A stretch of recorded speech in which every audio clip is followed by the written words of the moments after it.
Hi kids, time to read another couple chapters of The Treasure Hunt by Pennington. This is chapter 7, so we'll be reading chapters 7 and 8. A week had passed since Heidi and Emily stopped being friends.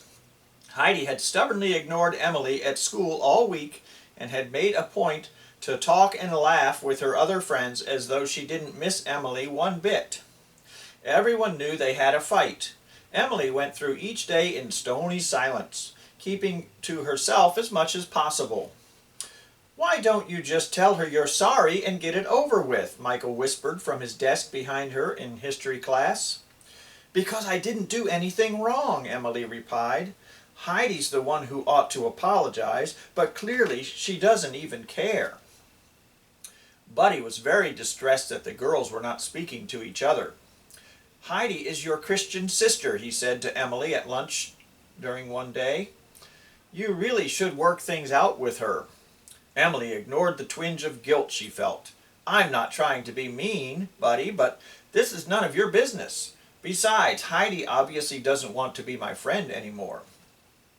"What about hunting for the treasure?" asked Terence. "We can't really look for the treasure without Heidi, since her dad owns Willow Valley." "Then just go play army with Heidi," said Emily, angry. She stood up to take her lunch tray to the counter, her food barely eaten. "But you'll never find the treasure unless you have a better plan than hers." "You mean a plan like yours, don't you?" said Terence. Emily rolled her eyes. "You boys just don't understand," she told them as she walked away. And so Saturday came again, this time cold and cloudy. Emily was not put off by the weather. She put on a warm jacket and work gloves, gathered her archaeology kit, and told her mother goodbye. She would keep working until she found the treasure, whether or not anyone helped her. Into the woods she went, downhill from the place she had worked that Saturday before. More leaves had fallen during the week, and Emily realized with dismay that she could not tell where she had already searched. The only clue she could find was the dirt-covered lunchbox, still lying where she had flung it. "This is impossible." Emily dropped her bag and sat down, leaning her head back against a tree.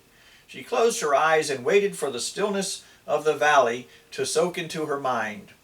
Overhead, the chilly breeze swept through the tops of the pines. In the silence that followed, Emily could hear discarded leaves clattering softly to the ground. Down below, the stream slushed quietly along in an endless whisper. What had it been like those many years ago? Were the soldiers afraid? Did they think of their families at home? As Emily sat very still with her eyes closed, her imagination came alive and vivid pictures flooded her mind. Soldiers had died in the dark around a hissing campfire. A tall man carried a heavy chest through the bushes, searching for the best place to hide it. "I bet it was cold," she said softly. A raindrop landed on her nose, but Emily was lost in her imaginary world. Soon the sprinkles of rain became a cold downpour, and Emily jumped to her feet. She would soon be soaked if she stayed where she was. Holding her bag over her head, she ran through curtains of rain to the nearest hope of shelter she could think of, Heidi's red tent.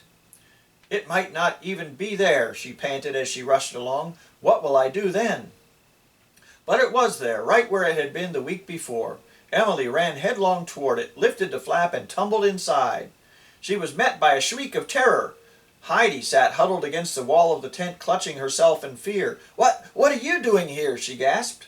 "I'm sorry, Heidi," panted Emily. "I didn't mean to scare you like that. Do you mind very much if I stay here just until the rain stops?" Heidi didn't answer right away. Finally, she gave a small nod.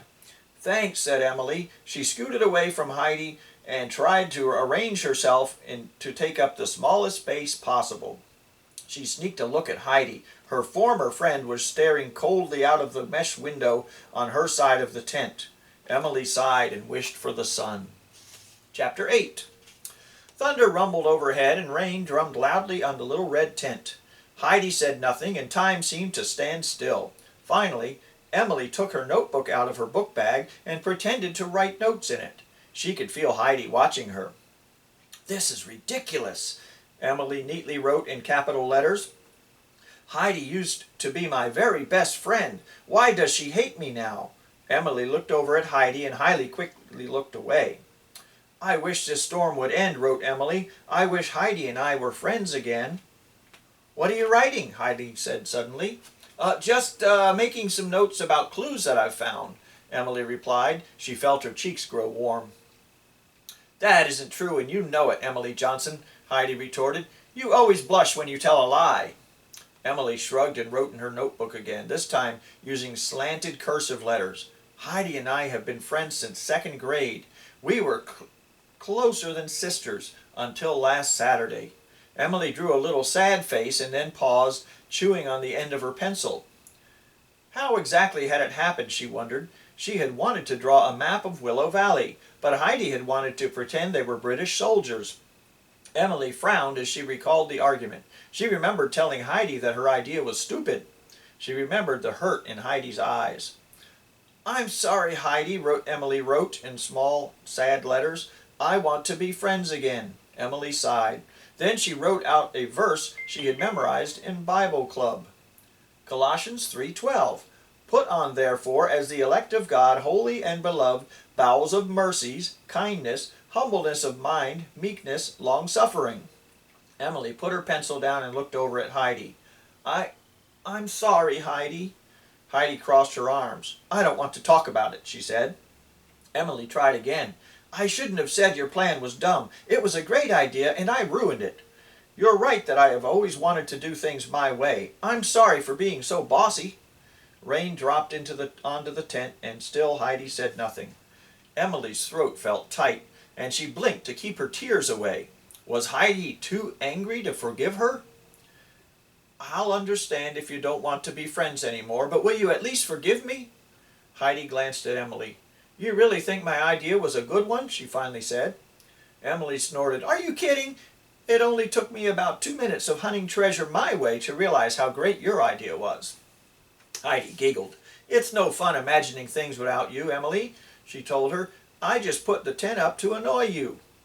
"What?" sputtered Emily. "All I could think about was the fun you were having in your tent while I was being stubborn." The tension of the week crumbled around them into nothing. They were best friends once more. "Hey, I think the storm is over," Heidi said suddenly. The girls poked their heads out of the tent. A few stray raindrops splashed on their faces, but a large patch of blue sky had opened up over Lookout Rock. "Come on," said Emily, pulling Heidi out of the tent after her. "Let's be soldiers." "I'll be the captain," Heidi said, "but I wanted to—" Emily stopped suddenly and then smiled. "Okay, you be the captain, Heidi." Heidi grinned and stood up very straight. "As captain, I order you to hide this chest of gold," she said to Emily in a deep voice. "Will you help me, Captain, sir?" asked Emily. "This chest is too heavy for one person to carry." Gasping with laughter, the two girls pretended to carry a heavy chest between them. "Let's see," said Heidi, looking around. "I think over there, under the willow tree." The girls staggered along until they reached the willow trees next to the stream. Emily pushed aside the trailing branches, and they pretended to set the chest of gold down. "Now, I'm too tired to dig a hole," exclaimed Heidi, plopping down on the wet ground. As soon as she landed, she jumped back up. "Ow, I sat on a rock," she said. Bending over, she examined the stone jutting out of the ground. "Hey, look at this," she said. Emily squatted next to her. "Looks ordinary to me, but wait, that looks like—" "It's an arrow," Heidi exclaimed. "I'm sure it is. It's an arrow carved into the stone." The two girls stared at each other, their faces flushed with excitement. "Heidi, we may have just found our first clue," said Emily in a hushed voice. "Let's go tell the boys," Heidi said, jumping up, but Emily grabbed her arm. "Just a minute, Heidi. There's something I want to say." Heidi stopped and waited. "I really am sorry. I never want to not be your friend again." Heidi threw her arm across her friend's shoulders. "I was stubborn too, you know. I guess we've both learned a lesson. Now come on, we've got a lot of work to do." Leaving the imaginary chest of gold behind, the two girls raced toward Michael's house, knowing in their hearts that true friendship was worth more than all the gold in the world. And we'll pick up with part 3 next week. 2 steps forward, 1 splash back.